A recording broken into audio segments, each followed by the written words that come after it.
Intermediate Hindi की कक्षा में आपका स्वागत है। मैं हूं डॉक्टर वीरेंद्र शुक्ल। आज हम पढ़ रहे हैं गद्य खंड का चौथा पाठ, जिसके लेखक हैं डॉक्टर हजारी प्रसाद द्विवेदी।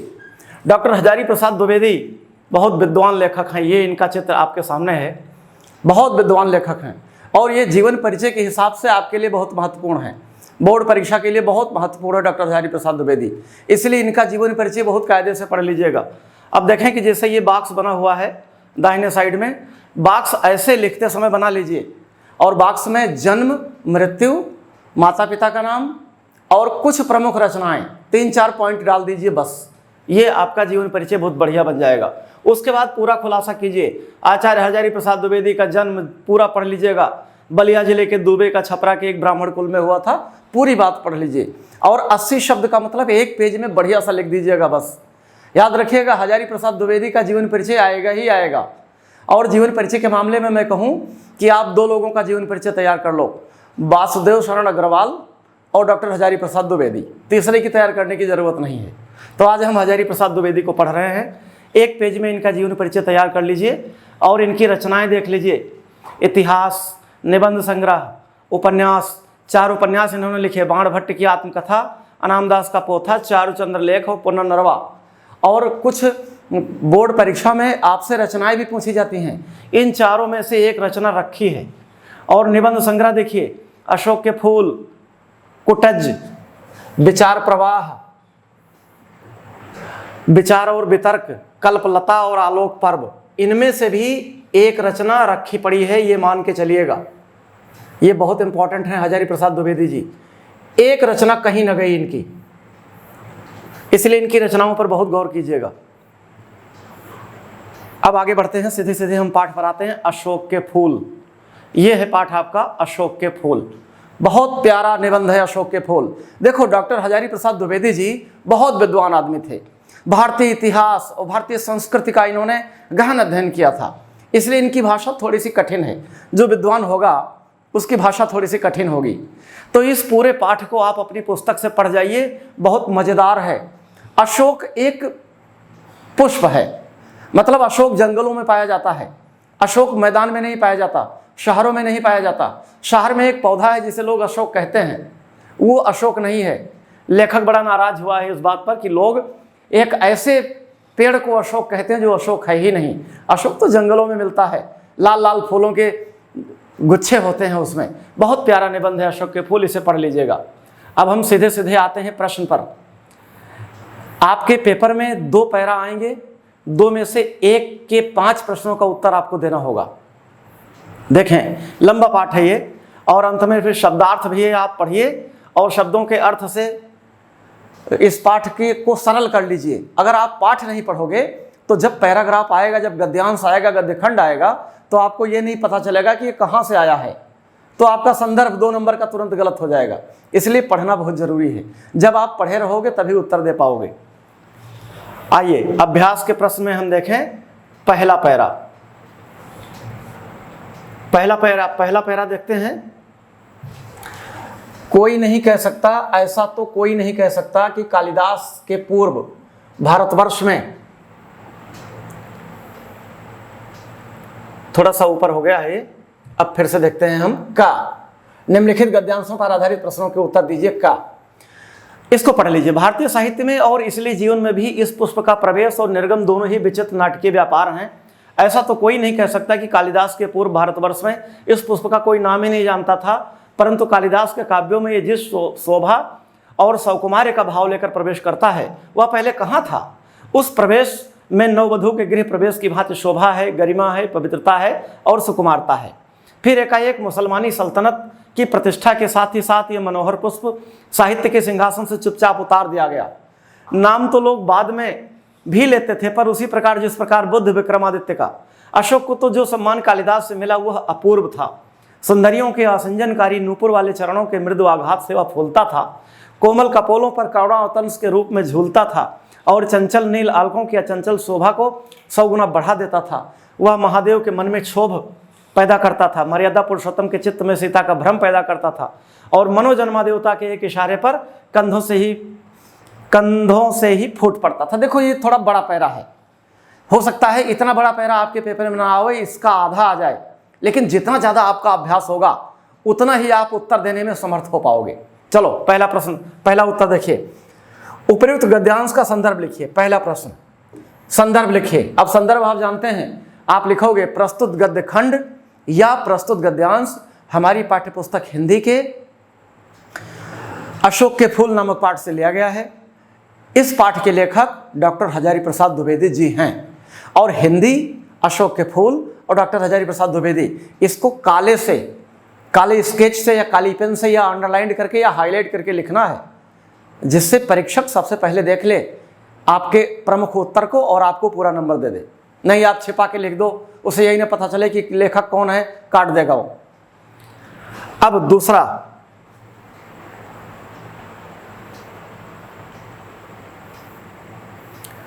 अशोक के फूल को किस कवि ने सम्मान दिया? देखिए, अशोक के फूल को किस कवि ने सम्मान दिया? कालिदास के पूर्व इस भारतवर्ष में कोई पुष्प का नाम ही नहीं जानता था, ये नहीं कह सकते।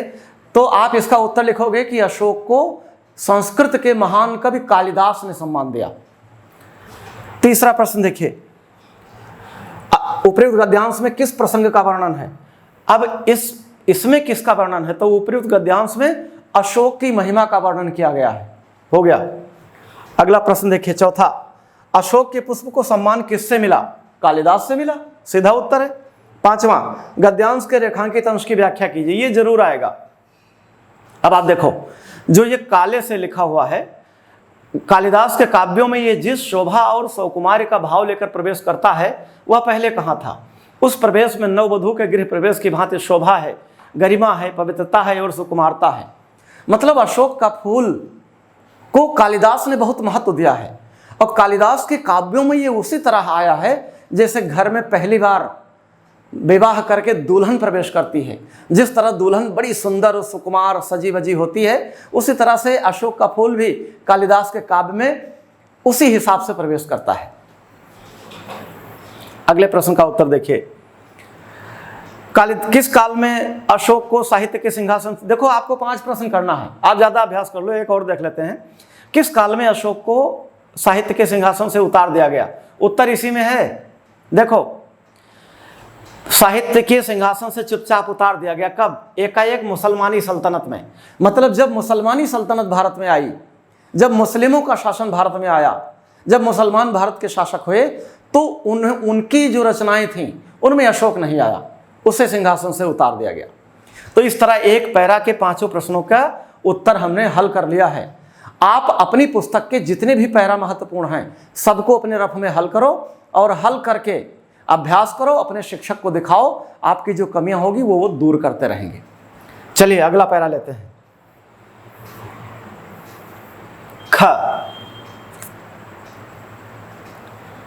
खा लेते हैं। रविंद्रनाथ ने इस भारतवर्ष को महामानव समुद्र कहा है। विचित्र देश है वह। असुर आए, आर्य आए, शक आए, हूण आए, नाग आए, यक्ष आए, गंधर्व आए, न जाने कितनी मानव जातियां यहाँ आई और आज के भारतवर्ष को बनाने में अपना हाथ लगा गई। जिसे हम हिंदू रीति नीति कहते हैं वो अनेक आर्य और आर्यतर उपादानों का अद्भुत मिश्रण है। एक एक पशु, एक एक पक्षी और न जाने कितनी स्मृतियों का भार लेकर वो हमारे सामने उपस्थित है। अशोक की भी अपनी एक स्मृति परंपरा है, आम की भी है, बकुल की भी है, चंपे की भी है। सब क्या हमें मालूम है? ये लेखक लिख रहा है। अब इस गद्यांश पर आधारित 5 प्रश्न हैं। प्रश्न नंबर 1, उपयुक्त गद्यांश के लेखक एवं पाठ का नाम लिखिए। तुरंत लिख दीजिए, पाठ का नाम अशोक के फूल, लेखक डॉक्टर हजारी प्रसाद द्विवेदी। दूसरा प्रश्न देखिए, भारत में कौन कौन सी जातियां आईं? अब छांट के बताओ लाइन। असुर आए, आर्य आए, शक आए, हूण आए, नाग आए, यक्ष आए, गंधर्व आए, न जाने कितनी मानव जातियां यहां आईं। उत्तर साफ साफ रखा हुआ है। तीसरा, रविंद्रनाथ ने भारतवर्ष को किसकी संज्ञा दी है? रविंद्रनाथ ने इस भारतवर्ष को महामानव समुद्र कहा है। तुरंत उत्तर निकला पड़ा है। बस आपको पैरा पढ़ने की जरूरत है, गद्यांश पढ़ने की जरूरत है। चौथा देखिए, प्रस्तुत गद्यांश में किस प्रसंग का वर्णन किया गया है? प्रस्तुत गद्यांश में अशोक का वर्णन किया गया है। सीधे सीधे लिख दो बस। क्योंकि पाठ का पूरा नाम है अशोक के फूल, तो जो भी गद्यांश होगा सब अशोक से संबंधित होगा। पांचवा देखिए, गद्यांश के रेखांकित अंश की व्याख्या कीजिए। अब ये प्रश्न तो जरूर रहेगा। 2 प्रश्न पक्के हैं, एक तो संदर्भ लिखिए, एक रेखांकित अंश की व्याख्या कीजिए। चलिए रेखांकित अंश की व्याख्या देखते हैं हम। कहाँ रेखांकित है? जिसके नीचे रेखा खींची हो, देखिए, जिसे हम हिंदू रीति नीति कहते हैं वह अनेक आर्य और आर्यतर उपादानों का अद्भुत मिश्रण है। जो हिंदू रीति नीति है, जो सनातन परंपरा है, सनातन धर्म आपने नाम सुना होगा। सनातन का मतलब जो सदा से चलता आया हो। हिंदू कोई धर्म नहीं है, हिंदू धर्म को किसी ने चलाया नहीं, वो सनातन है। जब से सृष्टि का विकास हुआ भारतवर्ष में, जब से मानव ने रहना शुरू किया, तभी से सनातन धर्म है। जिस मानव ने भारत में रहना शुरू किया वो सनातन धर्मी था। वो प्रातःकाल उठता था, देवी देवताओं का पूजन करता था, अपने किसी काम को करने से पहले अपने देवी देवताओं का पूजन करता था, पूरी श्रद्धा भक्ति से उन्हें प्रणाम करता था, अपने कर्म पर विश्वास रखता था। यही सनातन धर्म है। तो ये जो हिंदू रीति नीति है, इसे किसी एक व्यक्ति ने नहीं बनाया, आर्यों ने बनाया। और अन्य लोग जो विदेशों से हमारे देश में आए, जितनी जातियां आई, जितने लोग आए, सब ने कुछ ना कुछ हिंदू धर्म को दिया है, सनातन धर्म को दिया है। तब आज हम इस स्थिति में हैं। 5वां, 6ठा देखिए, रविंद्रनाथ ने किसे महामानव समुद्र कहा है? रविंद्रनाथ ने भारतवर्ष को महामानव समुद्र कहा है। 7वां देखिए, भारतवर्ष के निर्माण में किन किन का सहयोग रहा है? भारतवर्ष के निर्माण में कई जातियों का सहयोग रहा है। आर्यों और आर्यतर जातियों का सहयोग रहा है। हमारे यहाँ राक्षस आए, आर्य आए, शक आए, हूण आए, नाग आए, यक्ष, नाग एक जाति है, नाग माने सांप नहीं, एक जाति है, गंधर्व आए। इन सब का भारत के निर्माण में सहयोग रहा है। सब ने कुछ ना कुछ योगदान किया है। कुछ लोग टिके, कुछ लोग अलग चले गए, लेकिन उनकी सभ्यता संस्कृति हमें मिल गई, उनकी भाषा हमें मिल गई। तो इस तरह ये पैरा आपने देख लिया। अब अगले पैरा की तरफ बढ़ते हैं। ग की बात कर लें। मुझे मानव जाति की दुर्दम निर्मम धारा के हजारों वर्षों का रूप साफ दिखाई दे रहा है। मनुष्य की जीवनी शक्ति बड़ी निर्मम है। वह सभ्यता और संस्कृति के वृथा मोहों को रौंदती चली आ रही है। न जाने कितने धर्माचारों, विश्वासों, उत्सवों, व्रतों को धोती बहाती ये जीवन धारा आगे बढ़ी है।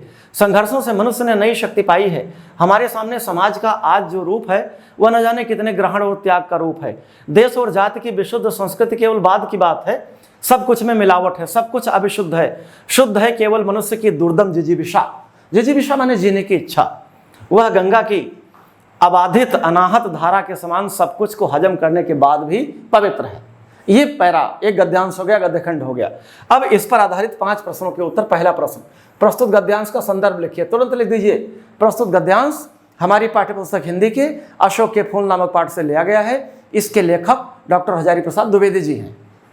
दूसरा, मनुष्य की जीवनी शक्ति कैसी है? अब इसी में कहीं छिपी है। देखो, मनुष्य की जीवनी शक्ति बड़ी निर्मम है। हो गया। आगे आप एक लाइन और बढ़ा दीजिए। वह सभ्यता और संस्कृति के वृथा मोहों को रौंदती चली आ रही है। आपके पास पंक्तियां हैं, बढ़ा दीजिए, कोई दिक्कत नहीं। तीसरा, हमारे सामने आज समाज का स्वरूप कैसा है? हमारे सामने आज समाज का स्वरूप कैसा है? अब इसमें देखिए कि हमारे सामने आज, यहाँ देखिए, न जाने कितने धर्माचारों, विश्वासों, उत्सवों और व्रतों को धोती बहाती जीवन धारा आगे बढ़ती जाती है। तो हमारे सामने जो आज समाज का स्वरूप है वह विशुद्ध है, बस। फिर चौथा, लेखक ने मनुष्य की जिजीविषा को किस रूप में प्रस्तुत किया है? लेखक ने केवल मनुष्य की दुर्दम जिजीविषा, वह गंगा की अबाधित अनाहत धारा के समान सब कुछ हजम कर जाने के बाद भी पवित्र है। तो लेखक ने मनुष्य की जिजीविषा को गंगा की धारा के रूप में पवित्र किया है।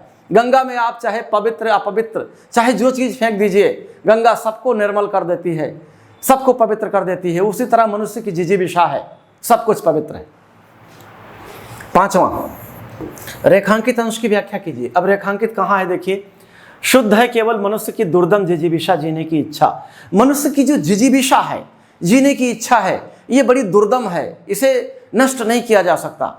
हजारों वर्षों से, जब मनुष्य के पास साधन नहीं थे तभी से मनुष्य जीवित है। जब मनुष्य बंदरों के रूप में पेड़ पर रहता था, उसके बाद पेड़ से उतरा, दोनों हाथों दोनों पैरों से बंदर की तरह चलता था, धीरे धीरे खड़ा होना सीखा। शरीर में बड़े बड़े बाल थे, कपड़े पहनना जानता नहीं था वो, आग उसके पास थी नहीं, खेती करना नहीं जानता था, लेकिन उसके अंदर जीने की इच्छा बड़ी दमदार थी। कितनी भी बारिश हो, कितने भी जाड़ा पड़े, कितनी भी गर्मी हो, वो बाहर रहता था। उसके पास घर नहीं था, घर बनाना जानता ही ना था, लेकिन उसके अंदर जीने की इच्छा थी। इसी जिजीविषा ने उसे आज का मानव हमारे आप जैसा बना दिया है। छठा, मनुष्य को क्या स्पष्ट दिखाई दे रहा है। अब देखिए, मनुष्य को क्या स्पष्ट दिखाई दे रहा है, इसमें सब कुछ लिखा होगा कहीं ना कहीं, उत्तर ढूंढिए। ये देखिए, मुझे मानव जाति की दुर्दम निर्मम धारा के हजारों वर्षों का रूप साफ दिखाई दे रहा है। मनुष्य की जीवनी शक्ति बड़ी निर्मम है, तो यहीं से लिख दीजिए कि हजारों वर्षों का रूप साफ दिखाई दे रहा है। सातवां प्रश्न, ये प्रश्न अतिरिक्त हैं, आपके तो 5 प्रश्न पूछे जाएंगे, शुद्ध 5 प्रश्न पूछे जाएंगे, और लेखक जो पेपर बनाने वाला होगा अपनी तरफ से प्रश्न करेगा। ये प्रश्न नहीं आएंगे, ध्यान रखिएगा। मैं आपको उत्तर देने की टेक्निक सिखा रहा हूं कि आप उत्तर कैसे दोगे, क्योंकि जो भी प्रश्न पूछा जाएगा वो इसी में से पूछा जाएगा। बस चलिए अगला आगे बढ़ते हैं, अगला पैरा देखते हैं। एक अच्छा पैरा, चलो इसे देख लेना। ये वाला पैरा इंपॉर्टेंट है। घ, मगर उदास होना भी बेकार है। अशोक आज भी उसी मौज में है जिसमें आज से 2000 वर्ष पहले था। कहीं भी तो कुछ बिगड़ा नहीं है, कुछ भी तो नहीं बदला है। बदली है मनुष्य की मनोवृत्ति। यदि बदले बिना वो आगे बढ़ सकती तो शायद वह भी नहीं बदलती, और यदि वह न बदलती और व्यावसायिक संघर्ष आरंभ हो जाता, मशीन का रथ घर घर चल पड़ता, विज्ञान का सावेग धावन चल निकलता, तो बड़ा बुरा होता। हम पिस जाते। अच्छा ही हुआ जो वो धारा बदल गई। पूरी कहाँ बदली है, पर बदल तो रही है। अशोक का फूल तो उसी मस्ती में हंस रहा है। पुराने चित्त से इसको देखने वाला उदास होता है। वह अपने को पंडित समझता है। पंडिताई भी एक बोझ है, जितनी भी भारी होती है उतनी ही तेजी से डुबोती है। जब वह जीवन का अंग बन जाती है तो सहज हो जाती है, तब वह बोझ नहीं रहती। वह उस अवस्था में उदास भी नहीं करती। कहाँ अशोक का कुछ भी नहीं तो बिगड़ा है, कितनी मस्ती में झूम रहा है। कालिदास इसका रस ले सके थे अपने ढंग से, मैं भी ले सकता हूं अपने ढंग से। उदास होना बेकार है। एक अच्छा पैरा लिख दिया लेखक ने। अब इस पर आधारित प्रश्नों के उत्तर देखिए। प्रस्तुत गद्यांश का संदर्भ लिखिए, आपको बताने की जरूरत नहीं है, संदर्भ लिख जाइए। पंडिताई किस प्रकार एक बोझ है। अब यहां देखिए, लेखक कहता है कि पंडिताई भी एक बोझ। पंडिताई का मतलब विद्वता। विद्वता को लेखक ने एक बोझ बताया है। कब? जब तक विद्वता एक बोझ है, जितनी भारी होती उतनी तेजी से डुबोती है। जब हम उसे विद्वता को सहज गति से ले लेते हैं तब वह बोझ नहीं रह जाती, और जब हम सहज गति से नहीं लेते हैं, अभिमान के साथ लेते हैं, तब वह एक बोझ होती है। हमें सब कुछ झेलना पड़ता है। अगला प्रश्न देखिए, प्रस्तुत गद्यांश में किसकी विवेचना की गई है। प्रस्तुत गद्यांश में अशोक के फूल की विवेचना की गई है।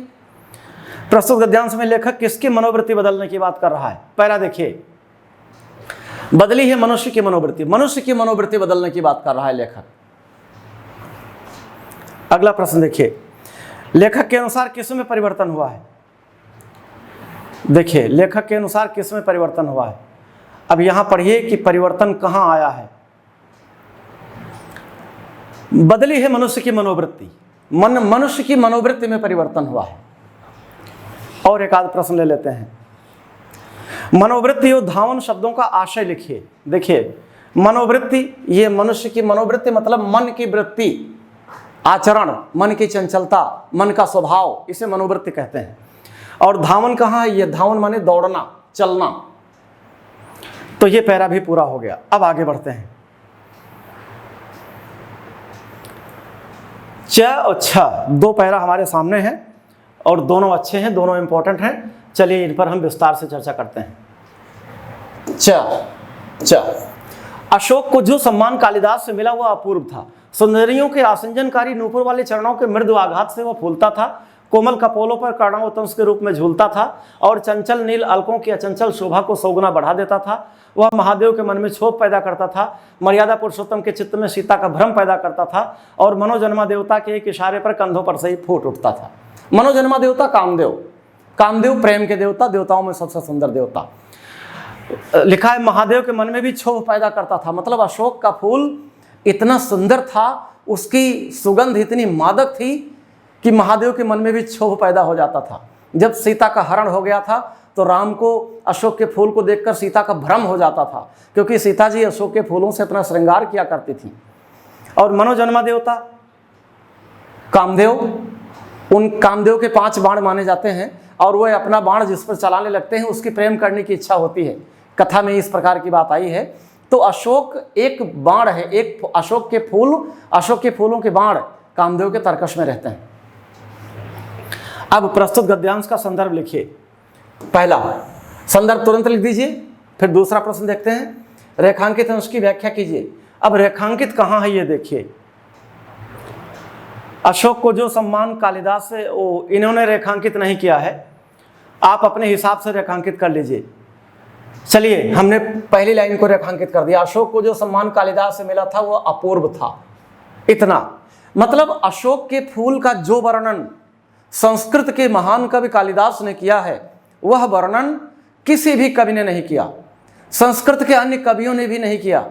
और उसके बाद जब मुसलमानी सल्तनत प्रारंभ हुई, भारत में सल्तनत काल आया, इस्लाम धर्म जब भारत में प्रवेशित हुआ, जब बादशाह आए, तब उन्होंने जो उनके साहित्य में जो उन्होंने लिखा उसमें अशोक को तो बिल्कुल छोड़ दिया। इसलिए लेखक कहता है कि अशोक को जो सम्मान कालिदास से मिला था वो किसी ने नहीं दिया। कालिदास ने अपने काव्यों में अशोक के फूल का, उसकी महिमा का, उसकी सुगंध का, उसकी महत्ता का बड़ा अच्छा वर्णन किया है। तीसरा, प्रस्तुत गद्यांश में लेखक का क्या उद्देश्य है? प्रस्तुत गद्यांश में लेखक का उद्देश्य है अशोक के फूल की महिमा का वर्णन करना। चौथा, किस फूल की सुंदरता के कारण सुंदरियां उन्हें अपने कानों का आभूषण बनाती हैं? अशोक के फूल की सुंदरता के कारण सुंदरियां उन्हें अपने कानों का आभूषण बनाती हैं। सुंदर महिलाएं अपने कानों में धारण करती हैं, श्रृंगार करती हैं। पांचवा, संस्कृत के किस कवि ने अशोक को अपने साहित्य में स्थान दिया? बहुत सरल उत्तर है, कालिदास ने अपने काव्यों में स्थान दिया। आगे बढ़ते हैं। 6 और ये अंतिम पैरा है। अशोक का वृक्ष जितना भी मनोहर हो, अशोक का वृक्ष जितना भी मनोहर हो, जितना भी रहस्यमय हो, जितना भी अलंकारमय हो, परंतु है वह उस विशाल सामंत सभ्यता की परिष्कृत रुचि का ही प्रतीक, जो साधारण प्रजा के परिश्रमों पर पली थी, उसके रक्त के संसार कणों को खाकर बरी हुई थी और लाखों करोड़ों की उपेक्षा से जो समृद्ध हुई थी। वे सामंत उखड़ गए, समाज ढह गए और मदनोत्सव की धूमधाम में बिट गई। संतान कामिनियों को गंधर्वों से अधिक शक्तिशाली देवताओं का वरदान मिलने लगा। पीरों ने, भूत भैरवों ने, काली दुर्गा ने यक्षों की इज्जत घटा दी। दुनिया अपने रास्ते चली गई, अशोक पीछे छूट गया। ये पैरा हो गया। अब पैरा पर आधारित प्रश्नों के उत्तर दीजिए। नंबर 1, सामंत सभ्यता की परिष्कृत रुचि का प्रतीक कौन है? सामंत सभ्यता की परिष्कृत रुचि का प्रतीक अशोक है, अशोक का पेड़ है, अशोक का वृक्ष है, अशोक का फूल है। दूसरा, लाखों करोड़ों की उपेक्षा से कौन समृद्ध हुई? अब यहां देखिए, सामंत सभ्यता की परिष्कृत लाखों करोड़ों की उपेक्षा से समृद्ध हुई। सामंती सभ्यता लाखों करोड़ों की उपेक्षा से समृद्ध हुई। तीसरा, आज उस सामंती सभ्यता की क्या स्थिति है? देखिए, सामंत उखड़ गए, समाज ढह गए, मदनोत्सव की धूमधाम में मिट गई, तो आज सामंती सभ्यता कहीं नहीं है, ढह गई। सामंती सभ्यता मतलब राजाओं रजवाड़ों का शासन। अब कहाँ रहा राजाओं रजवाड़ों का शासन? अब तो प्रजातंत्र है हर जगह, खासकर भारत में प्रजातंत्र है। प्रजा जिसे चाहती है उसे प्राइम मिनिस्टर बनाती है, प्रधानमंत्री बनाती है, उसे राष्ट्रपति बनाती है। तो सामंती सभ्यता का मतलब राजाओं रजवाड़ों की सभ्यता। चौथा, रेखांकित अंश की व्याख्या कीजिए। देखिए रेखांकित क्या है।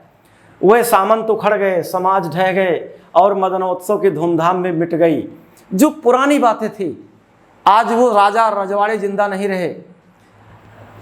समाज, वो जो समाज था जो राजाओं रजवाड़ों को सपोर्ट करता था, उन्हें सहयोग करता था, वो भी ढह गया। मदनोत्सव की भी धूमधाम मिट गई। तो ये जो विलासी प्रवृत्तियां थीं वो समाप्त हो गई, ये कहने का मतलब है। पांचवा, पाठ का शीर्षक तथा लेखक का नामोल्लेख कीजिए, लिख दीजिए। और छठा, अशोक का वृक्ष किसका प्रतीक है? अशोक का वृक्ष सामंती सभ्यता, सामंत सभ्यता का प्रतीक है। इस तरह हमने अशोक के फूल नाम के पाठ को जीवन परिचय के साथ और 4 से 5 गद्यांशों, गद्य खंडों को हमने देख लिया है। उत्तर देने की टेक्निक सीख ली है। अब आप अपनी पुस्तक खोल लीजिए और जो भी आपके पुस्तक में जितने भी निबंध, पूरा निबंध पढ़ जाइए। निबंध के बाद जितने भी गद्यांश दिए गए हैं, गद्यखंड दिए गए हैं, उनसे संबंधित प्रश्नों के उत्तर गद्यांश में ढूंढिए, अपने रफ में लिखिए, लिख लिख कर अभ्यास कीजिए, अपने शिक्षक को दिखाइए, जिससे आपकी कमियां दूर हो जाएं। नहीं तो अगर आप लिखोगे नहीं, डायरेक्ट परीक्षा में ही लिखोगे तो ढेर सारी कमियां रह जाएंगी और जो ये 10 नंबर का गद्य खंड आता है ये 4-5 नंबर में बदल जाएगा, मामला सब खराब हो जाएगा। आपका एक भी नंबर कटना नहीं चाहिए, 10 के 10 नंबर मिलने चाहिए। 5 प्रश्न पूछे जाएंगे, प्रत्येक प्रश्न 2 नंबर का होगा, हर प्रश्न का उत्तर आपको कुछ ना कुछ लिखना है, आपके 10 नंबर पक्के। तो आज यहीं तक, शेष फिर।